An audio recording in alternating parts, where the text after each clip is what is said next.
मैं doctor CL महावर BA third year के छात्राओं को मैथिलीशरण गुप्त का नहुस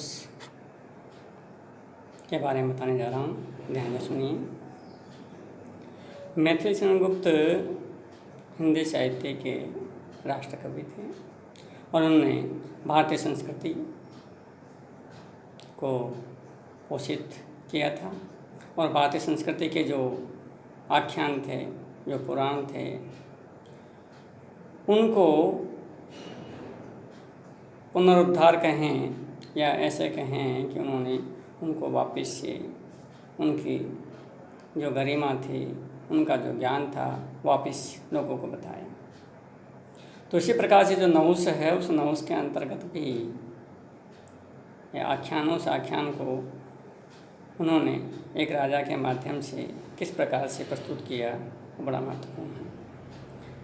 कवि ने नहुस के आख्यान को आधार बनाकर कथा प्रस्तुत की है। यानी नहुस था, एक राजा था और ये आख्यान था। उस आख्यान को लेकर के मैथिलीशरण गुप्त ने ये काव्य रचना की। अब प्रश्न उठता है कि नहुस कौन था? तो कहते हैं कि हिंदुस्तान में या भारत भूमि पर जितने भी राजा महाराजा हुए या ऋषि मुनि हुए हैं, वो मानवीय जीवन का संदेश देते हुए मानवीय जीवन को उन्होंने पोषित किया है, बढ़ाया है और मानव हित का कार्य किया है।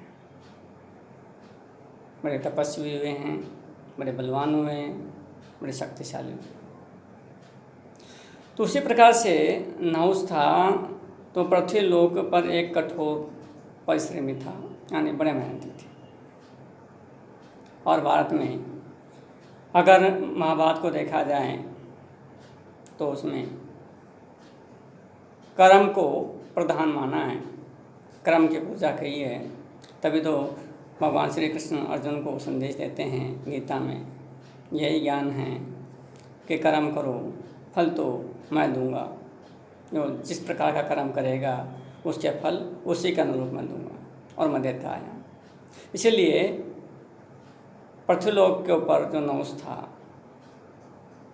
वो कठोर परिश्रमी था और तपस्वी राजा था और तपस्या करता था इष्ट देव की, जो भी उसका इष्ट था। यानी गलती से भी कोई पाप नहीं हो, गलती से भी कोई भूल चूक नहीं हो, कोई त्रुटि नहीं हो, ऐसे कार्य करने में माहिर थे उस समय के राजा महाराजा। तो नहुस भी उनमें से एक तपस्वी और कठोर परिश्रम में एक राजा था। और उस कठोर तपस्या एवं परिश्रम के आधार पर ही उन्हें कोई एक उच्च स्थान, उच्च सिंहासन पर उच्च पदवी प्राप्त होती थी। तो उसी प्रकार से नहुस को भी उसी कठिन साधना और तपस्या से प्रसन्न होकर उसे उच्च पद प्राप्त हुआ था, क्योंकि उसकी साधना, उसकी तपस्या से जब ईश्वर प्रसन्न होता है तो निश्चित रूप से उसे फलस्वरूप कुछ अच्छा ही मिलता है, कुछ पारितोषिक ही मिलता है, कोई पुरस्कार ही मिलता है।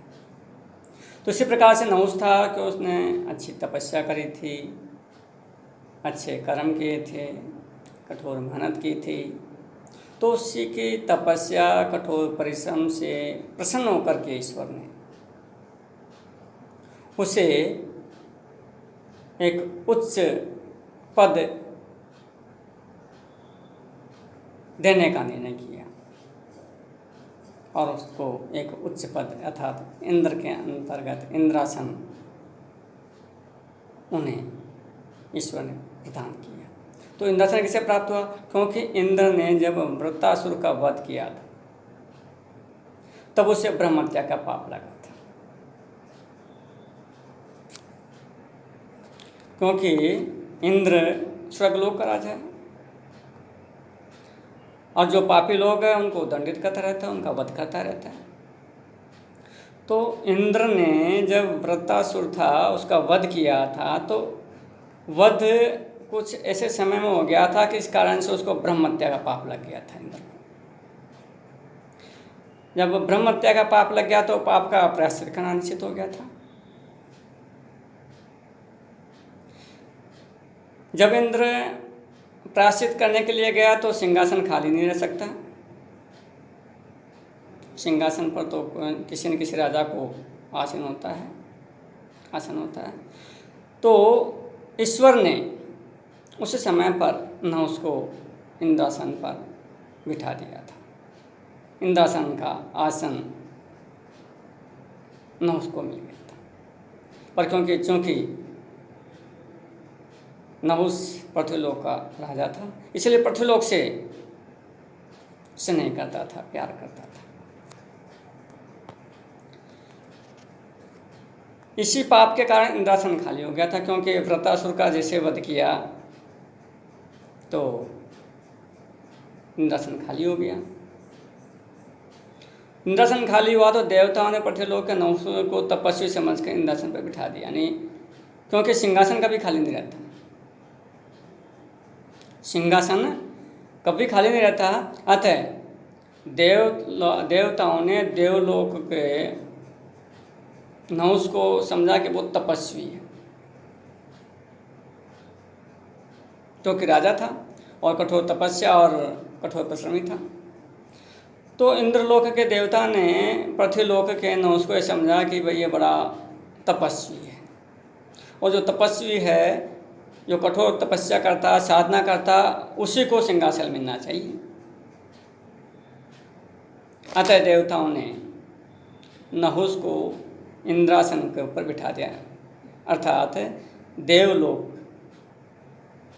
स्वर्गलोक के जो सिंहासन था उस पर उसको विराजमान कर दिया, आरूढ़ कर दिया। किसको? नहुस को। अब क्योंकि नहुस स्वभाव से ही संस्कृत पुरुष था, यानी भारतीय संस्कृति का पोषक था और एक मृत्युलोक का राजा था, पर पुरुष था। पुरुषता के उसके सारे गुण उसमें विराजमान थे। दृढ़ संकल्प, कठोर परिश्रमी और मेहनती था। तपस्वी था, तपस्या से कभी हटानी दिगानी, और पृथ्वीलोक के लिए उसके मन में बड़ी गहरी श्रद्धा थी। क्यों? आखिर वह मृत्युलोक का, पृथ्वीलोक का राजा था, इसलिए उसके मन में सिंहासन के ऊपर बैठने के विराजमान होने के बावजूद भी मृत्युलोक का आया था, पृथ्वीलोक का उसे गहरी आस्था, गहरी श्रद्धा। क्यों? आखिर वह यहीं पर तपस्या कर रहा था, यहीं पर कठोर मेहनत कर रहा था, इसलिए उसे पृथ्वीलोक से लगाव था, जुड़ाव था, क्योंकि पुरुष था और तपस्वी था और पृथ्वीलोक का राजा था। पर उसके कर्मों के कारण, उसके कर्म फलों के कारण से देवताओं के देवलोक में, स्वर्ग में उसे सिंहासन पर आरूढ़ किया गया। क्यों किया गया?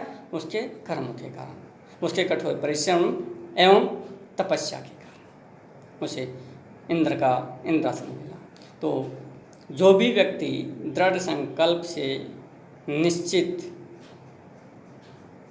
जो कार्य करता है, परिश्रम करता है, कठोर परिश्रम और तपस्या करता है, उसे निश्चित रूप से ईश्वर उसे पुरस्कार देता है।